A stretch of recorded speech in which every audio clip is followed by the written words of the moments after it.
Prosecutor Terence S. Fernando recommended that the Grap Court said that ano lang pala, 30,000 lang pala yung bail niya, pinost niya.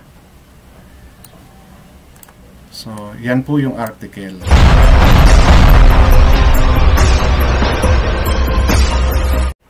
Sino ba si Mary Ann Masnog / Dr. Jessica Francisco / Jessica Francisco? So, ilan lang po yan sa mga naging revelation during this Senate hearing at yung mga resource person na kanilang nakausap. At isa na nga rito itong si Mary Ann Masnog or kilalang Jessica Francisco ngayon. So ano ba po ang involvement niya at bakit po siya naging si Jessica Francisco sa ngayon? Okay. Ang kanyang pangalan na Mary Ann Masnog ay ginamit niya yan dito sa Pilipinas noong siya ay nagkaroon ng textbook scam. Okay? So, ano po yung detalye nun, yun po ang aking isi-share sa video na to. Kaya kung bago pa lang po kayo sa aking channel, please don't forget to like, share, and subscribe na rin po and pakihit ng notification bell para maging aware kayo sa aking upcoming content. Any comment, suggestion, or recommendation, please leave it on our comment section. Alright, so issue lang po tayo, walang personalan. Ano man po yung mga sinishare ko about my content, it's all about informations and opinions of yours truly para mapalawak pa po natin yung ating kaalaman sa mga nangyayari politically dito sa ating bansang Pilipinas.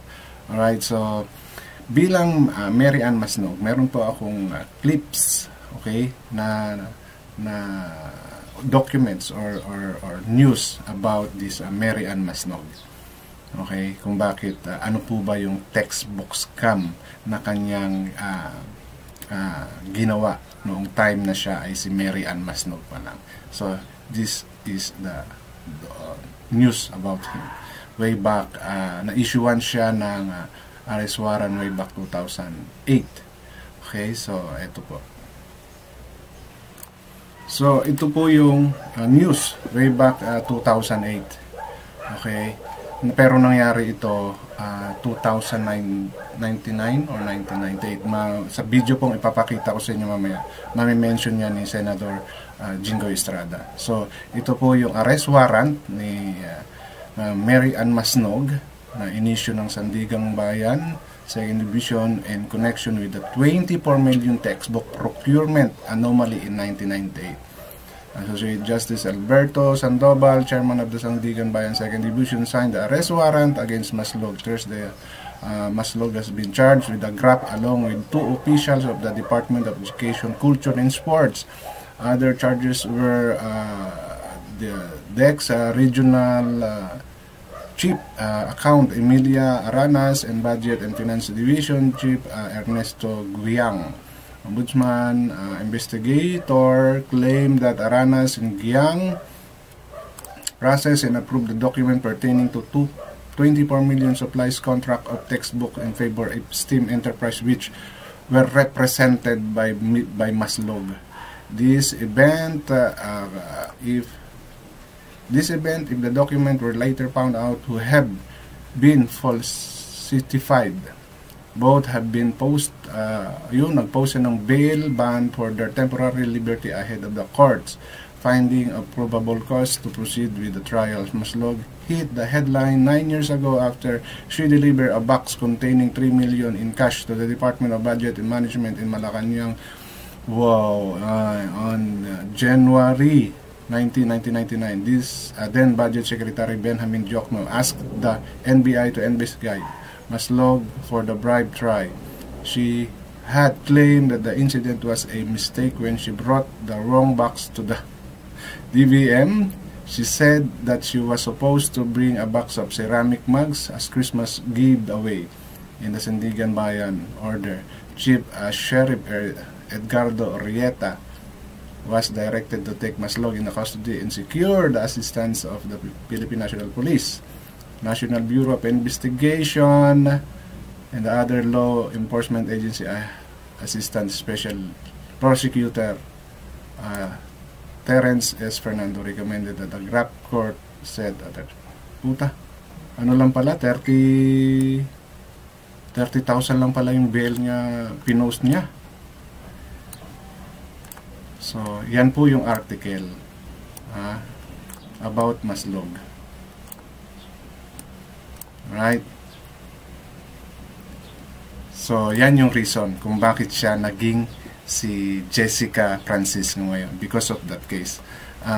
Kita nyo naman yung ginawa niya. Harap-harapan, nagdala ng pera, di ba? Tapos sasabihin, ceramic mug lang daw. Okay, so, yun po yung istorya kung bakit siya naging si Jessica Francisco ngayon. Dahil after mag-post ng bail, tumakas, nagtago, at pinalabas na namatay na siya. So, nag-resurface lang siya ngayon because of Alice Guo. Diba? Kaya, and she was a wife of a mayor before. Nabanggit din ata ni Estrada dito sa video clip na isi-share ko rin sa inyo. So, yun yung reason kung bakit mayroong textbook scam.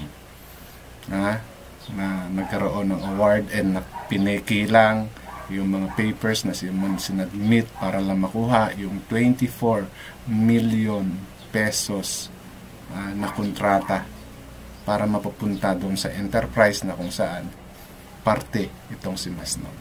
So, let's play this video and let's see kung ano pa yung malalaman natin.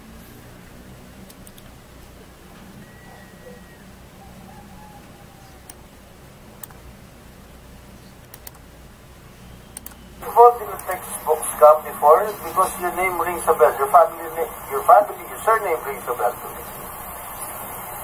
Your Honor, that case is still in San Miguel Bayan, Your Honor. So I invoke my right to keep silent. Were you arrested? Was she arrested? Is she detained right now? Is she detained right now, Attorney Magno? Madam Chair, yes. Where is She is detained at the NBI. NBI? Yes, sir. Okay. So, ngayon nakakulong na siya. Diba? Salamat din kay Alice Guo. Kasi kung hindi siya bumalik, hindi nyo pa rin mahuli. Diba? Kaya lang naman nila nahuli ngayon dahil nag-resurface because of Alice Guo. So, nung nagkaroon ng further investigation dahil high profile yung kaso, ayan, binusisi nila lahat ng mga pwede nilang busisiin. And lumalabas na buhay siya. Actually, ito yung problema sa batas natin eh. Hindi makakatakas ito. This is just my opinion. Hindi ito makakatakas dung time na nag-bail siya kung walang tumulong. Sigurado may tumulong sa kanya for her na makalabas at makapagtago for 2 decades. Kaya nga sinabi ko sa inyo, hindi siya mahuhuli kung hindi nang dahil kay Alice Guo. Hindi niya tinulungan si Alice Guo. Diba? May problema tayo sa law enforcement talaga natin. Sa totoo lang, aminin natin sa hindi. Kulang ang intelligence, kulang yung mga ways nila. May instance dito na galing pa kay Senador Risa Hontiveros yung information na si Alice Guo is nakatakas na pala. Sakay ng eroplano. Diba? So, may problema talaga. Sayang, sana magamit ng maayos yung budget natin sa mga ganitong bagay. Nakakaawa tayo mga Pilipino. Tayo ang naghihirap, nagpataas ng pataas yung taxes natin, pero pataas ng taxes natin kasi kailangan ng gobyerno natin ng panggastos. Pero saan napupunta? Di ba? This is one of those example. Kung di dahil kay Alice Guo, hindi lalabas yan si Mary Ann Maslog na yan.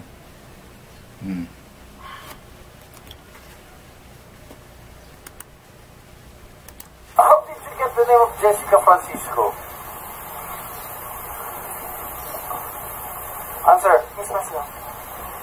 Sir, like what I said, sir, there is still a case and to be heard on the 28th and on 29th of October. What case did you file against Mary Ann Maslog? Initially, several cases of falsification of public documents were filed against her. But upon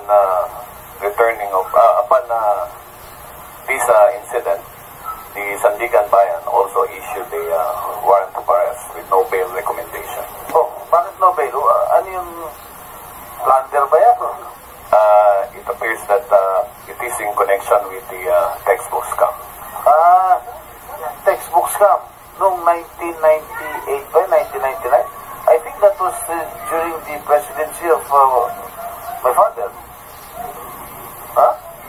Tama ba? 1999 eh. Okay. Manuel Maslog. Diba? Klarong-klaro.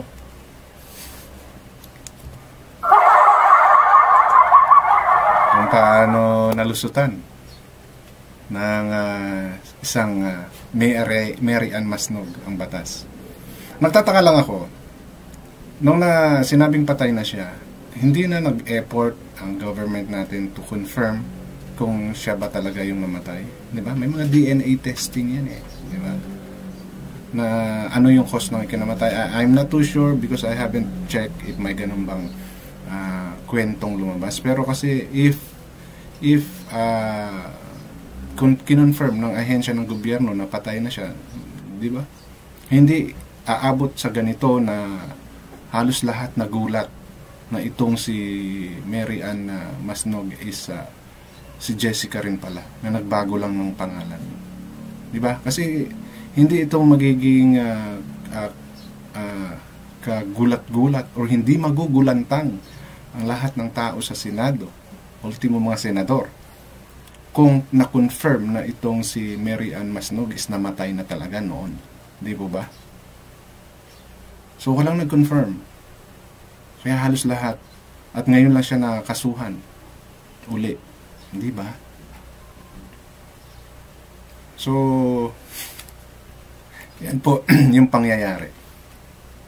Yung isa sa taong naging susi ng pagsuko ni Jessica Guo, or sabihin na natin pagpapauwi sa kanya dito sa Pilipinas, ay isa rin palang mangloloko, isa rin palang scammer to the level na sabi nga ni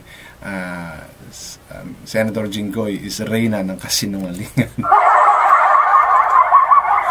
So yun lang po yung gusto kong i-share sa inyo sa video ito. And issue lang po tayo, walang personalan. Okay? So hanggang sa muli at maraming salamat.